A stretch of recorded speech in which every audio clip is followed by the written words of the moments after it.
کرنی ہے تاکہ جو بات حضرات کو پہلے بتائی جا چکی ہے اس کی پھر سے تکرار کر دی جائے.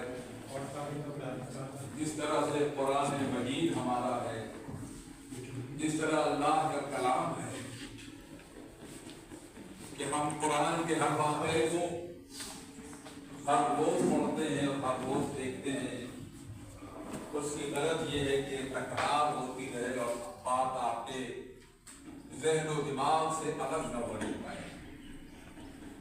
لہٰذا میں بھی آج ہمارے اسلام اور مسلمین آمدائے سید فیدور حسین صاحب کے ارشاد اور حکم کے مطابق آیا ہوں تاکہ آپ کے دماغ کو اور زیادہ باجدگی عطا کروں، آپ کے دماغ میں اور تازگی پیدا کروں. تو اس سلسلے میں عرض ہے یہ کہ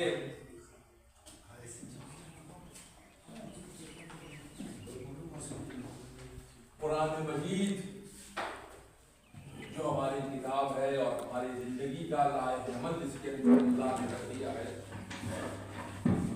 وہ کسی نوا روی یا تفریح تباہ کے لیے یا وقت گزاری کے لیے اللہ تعالیٰ نے ہمارے سامنے نہیں رکھا ہے، بلکہ ہر واقعے کے اندر عبرت بھی ہے، سبق بھی ہے اور آگے بڑھنے کے لیے ہمارے لیے درس بھی ہے.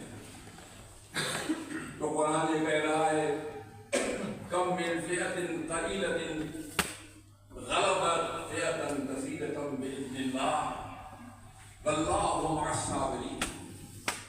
دنیا میں بہت سے ایسے گروہ ہیں، دنیا میں ایسے بہت سے قبیلے ہیں جو باعتبار تعداد بہت قلیل کہے جاتے ہیں اور کہے گئے ہیں، لیکن اللہ نے ان کی قلت کو کثیر گروہ والوں کے سامنے قلیل نہیں ہونے دیا ہے، بلکہ ان کو کثیر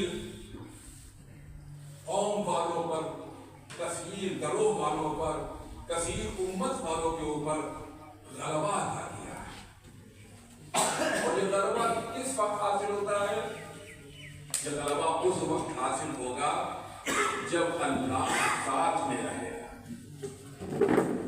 اللہ کو چھوڑ کر کثیر تعداد بھی ہو جائے تو بھی کوئی فائدے کی بات نہیں ہے، کیونکہ ہر معاملے میں اگر اللہ کو ہم ساتھ رکھیں گے، اور یہ دنیا کا قاعدہ اور قانون بھی ہے، اللہ کو چھوڑ کر کے کوئی چیز انسان حاصل نہیں کر سکتا ہے. اور آپ نے دیکھا ہے کہ ہر چیز اللہ کی طرف سے حاصل ہوتی ہے. ہمیں کھانا کھانا ہے تو دھان بونا ہوگا، لیکن دھان کے لیے پانی چاہیے. پانی اللہ کی طرف سے، دھان کے لیے ہوا چاہیے، ہوا اللہ کی طرف سے ہے، دھان کے لیے روشنی چاہیے، روشنی اللہ کی طرف سے ہے، دھان کے لیے زمین چاہیے، زمین اللہ کی طرف سے ہے۔ تو ہر چیز جو ہے وہ ہمارے غذا کے حصول کے لیے ہر چیز اللہ کی طرف سے ہے۔ تو بغیر اللہ کو لیے ہوئے نہ تو ہم دھان پیدا کر سکتے ہیں، نہ ہم دھان کھا سکتے ہیں۔ لہٰذا میرے عزیزوں، جب ہم دھان پیدا کرنے کے سلسلے میں اللہ کے محتاج ہیں، اللہ کو چھوڑ نہیں سکتے ہیں، تو اپنی روزی کمانے کے لیے اللہ کو چھوڑ کر کے اگر ہم چاہیں گے کہ ہمیں پیسہ مل جائے تو ناممکن ہے۔ وہ پیسہ جو ہے مل سکتا ہے مگر جائز نہیں ہوگا، وہ پیسہ مل سکتا ہے مگر مسعود نہیں ہوگا، وہ پیسہ مل سکتا ہے مگر بابرکت نہیں ہوگا۔ اللہ کو سامنے رکھنا ہوگا اور ہر کام کے لیے، ہر کام میں اللہ ہی کو پیش نظر رکھنا ہوگا۔ اپنے نفس کے اوپر اپنے نفس کو ترازو میں رکھیے اور دیکھیے کہ نفس آپ کا کیا چاہتا ہے۔ اگر نفس یہ چاہتا ہے کہ ہم جو چاہتے ہیں وہ ہو جائے تو یہ چیز جو ہے وہ ہمارے ایمان کا تقاضا نہیں ہے، بلکہ نفس یہ کہے کہ ہم وہ کام کریں گے جو اللہ چاہتا ہے، تو اس سے بڑا تقویٰ اور کوئی نہیں ہے۔ اس سے بڑی بات جو ہے وہ ہمارے ایمان سے بڑھ کے معاملے میں اس سے بڑھ کر کے اور کوئی بات نہیں ہو سکتی ہے۔ تو اور فرمائے آپ کہ اپنے تمام فرائض کو اور ذمہ داریوں کو ادا کرنے کے لیے اللہ کو پیش نظر رکھنا ہوگا۔ قرآن آپ کے سامنے موجود ہے، قرآن کی آیتوں کو دہراتے رہیں، اور یہاں آپ حضرات کے آنے کا مقصد یہ نہیں ہے کہ آئیے اور بیٹھیے اور بیٹھ کر چلے جائیے اور وقت گزار کر کے معاملے کو ختم کر دیجیے، بلکہ یہاں آپ کو کچھ حاصل کر کے جانا ہے اور جو کچھ لے کے جانا ہے اسے ملت تک پہنچانا ہے، اسے قوم تک پہنچانا ہے، اسے اپنے سماج تک پہنچانا ہے، اسے معاشرے میں نشر کرنا ہے، اسے مومنین تک پہنچانا ہے۔ اگر مومنین کے درمیان لڑائی ہو رہی ہے تو آپ نفس کو مت دیکھیے کہ ہمارا نفس کیا کہتا ہے، بلکہ یہ دیکھیے کہ اللہ کیا کہتا ہے۔ اگر اللہ چاہتا ہے کہ مومنین ایک دوسرے کے ساتھ متحد رہیں تو اس سلسلے میں آپ کا اولین فریضہ یہ ہے کہ آپ مومنین کو متحد کرنے کی کوشش کیجیے۔ اس میں اپنے نفس کو پیش نظر مت رکھیے کہ ہمارا نفس کیا کہتا ہے، اپنی روزی کو مت دیکھیے کہ ہماری روزی کیا کہتی ہے۔ روزی دینے والا اللہ ہے، جہاں جاؤ گے روزی ساتھ ساتھ رہے گی۔ امام جعفر صادق علیہ السلام نے ارشاد فرمایا ہے، ہمارا کام کرو، تمہاری روزی کے ہم ذمہ دار ہیں۔ تو پھر سلسلے میں صاحبان منبر ہیں، اور آپ دیکھ لیجیے بات بہت مختصر طور پر عرض کرنا چاہتا ہوں کہ روزی کے سلسلے میں آپ پہلے ممبر ہیں، تو ممبر یہ معنی یہ نہیں ہے کہ آپ کی ملکیت ہو گئی ہے، آپ پہلے مسجد ہیں، مسجد کے یہ معنی نہیں ہے کہ آپ کی ملکیت ہو گئی ہے، اور مسجد کے سلسلے میں کسی بھی ایک مومن کو بھی حق حاصل نہیں ہے کہ اس میں کوئی ذرہ برابر ترمیم پیدا کر سکے، ذرہ برابر اس میں تبدیلی لا سکے۔ مسجد اللہ کا گھر ہے، یہاں تک کہ اگر کسی شخص نے مسجد میں کتے کو آتے ہوئے دیکھ لیا اور نجس ہو گئی ہے مسجد، تو اس شخص کے لیے نماز پڑھنا وہاں پر جائز نہیں ہے، اور اگر نماز پڑھتا ہے تو اس کی نماز باطل ہے۔ لیکن جو شخص کے لا علم ہے اور اسے معلوم نہیں ہے کہ اس مسجد میں کتا آیا تھا، مسجد نجس ہو گئی ہے، اور وہ نماز پڑھ لیتا ہے، تو اس کی نماز صحیح ہے، اس کی نماز میں کوئی فرق نہیں آئے گا۔ البتہ جس نے دیکھا ہے اس کے اوپر یہ ضرور لازم ہے کہ وہ نماز پڑھنے سے پہلے اگر اس کو پاک کر سکتا ہے تو پاک کرے، اور اگر پاک نہیں کر سکتا ہے تو محلے والوں کو خبر دے کہ یہ مسجد نجس ہو گئی ہے، اسے پاک کرنا چاہیے۔ تو یہی حال ممبر کا بھی ہے، جانے مل جائے. آپ غور فرما رہے ہیں اللہ نے اس آیت میں نے کہا تھا کہ قرآن دیکھار کر اللہ نے نہیں بھیجا ہمارے سامنے. یہ ذرافت کے لیے، تفریح کے لیے، خوش طبعی کے لیے، وقت گزاری کے لیے بھیجا ہے، بلکہ اس آیت کے ذریعے سے بتا دیا کہ کسی چیز کی کثرت کے اوپر غرور مت کرنا، گھمنڈ نہ کرنا. دنیا کا دستور ہے جب پیسہ آ گیا تو غرور پیدا ہوا، جب زمینیں آ گئی تو غرور پیدا ہو گیا، جب علم آ گیا تو غرور پیدا ہو گیا، جب اولاد زیادہ ہو گئی تو غرور پیدا ہو گیا، جب عہدہ مل گیا تو غرور پیدا ہو گیا، جب شہرت مل گئی تو غرور پیدا ہو گیا. اور اللہ کو غرور سب سے زیادہ ناپسند ہے. غرور کرنا غرور شیطان نے کیا تو جہنمی بن گیا، اور اللہ نے تکبر کیا تو کائنات کا مالک و مختار بن گیا.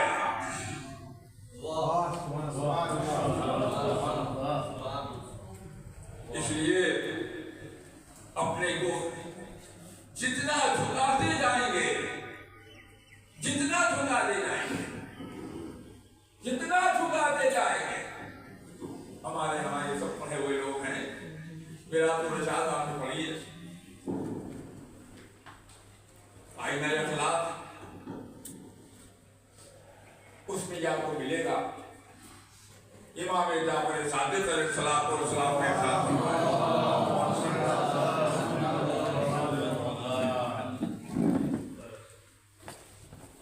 نے تمہارے غرور سے، تمہارے سر کو بلند کرنے سے کوئی فائدہ نہیں. اللہ نے فرشتے کو مقرر کر دیا. اب آپ سمجھ سکتے ہیں، ہمارے میں سامنے مثال موجود ہے، مولانا ہمارے عزیز حجت الاسلام والمسلمین مولانا فیروز حسین زیدی، اللہ نے ان کو یہ فضل دیا ہے، اتنا بڑا پروگرام کرتے ہیں. حقیقت یہ ہے کہ بنگال میں ایسا پروگرام کرنے کی ہم میں بھی طاقت نہیں ہے، ہم میں بھی یہ طاقت نہیں ہے، اور بنگال میں کسی کی کوئی طاقت نہیں ہے. بلکہ میں کہہ سکتا ہوں کہ ہندوستان کے بہت سے ایسے علاقے ہیں جہاں کے اوپر اتنی بڑی طاقت رکھنے والے لوگ نہیں ہیں. تو آپ دیکھیں ایک چھوٹے سے دیہات میں رہنے والا انسان وہ دنیا کے تمام حصوں میں مقبول اور مشہور ہو گیا ہے، اور اسی وجہ سے اتنا بڑا خرچ جو 72 تابوت میں ہوتا ہے اس کا کوئی اندازہ نہیں ہے. تو عزیزان محترم، آپ سمجھ سکتے ہیں کہ اللہ تعالیٰ نے فرشتے مقرر کر رکھے ہیں. انہوں نے بات نہیں ہے. یہ کیا ہے؟ ان کی کیا حیثیت ہے؟ اللہ نے فرشتے مقرر کر رکھے ہیں. اور امام نے فرمایا جو جتنا سر بلند کرتا ہے اپنے طور پر، فرشتے اتنے ہی چپت لگا لگا کر کے جھکا دیتے ہیں، سر کو گرا دیتے ہیں. اور جو شخص اپنے سر کو جھکاتا ہے اللہ کے لیے، فروتنی کے لیے، خاکساری کے لیے، انکساری کے لیے، اپنے کو کم سمجھتے ہوئے، وہ فرشتے وہ سر کو اونچا کر دیتے ہیں. انسان بلند ہو جاتا ہے. انسان کی کیا وجہ ہے کہ ایک محدود علاقے میں رہتے ہوئے اور میں اپنی بات کر رہا ہوں. ٹھیک ہے، آپ نے وہاں تعلیم حاصل کی ہے، آپ آئے ہیں، لیکن اس کے بارے نہیں ہے کہ ہم جو ہے وہ سمجھے کہ میں مجھ سے بڑا کوئی نہیں ہے، مجھ سے زیادہ عزت کوئی دینے والا نہیں. یہ تو میں سمجھ رہا ہوں کہ جو کچھ ہمیں ملا ہے وہ اللہ نے فرشتوں کے ذریعے عطا کیا ہے. لہذا وہ کام کرو کہ جو جس کی بنا پر فرشتے تمہارے ساتھ رہیں، فرشتے آپ کے ساتھ رہیں، فرشتے آپ کی مدد کریں، فرشتے آپ کا سر اٹھائیں، فرشتے آپ کو سربلند کریں. اور وہ کام مت کرو کہ فرشتے تو فرشتے، شیطان بھی دور بھاگے کہ ان کے ساتھ کون رہے گا.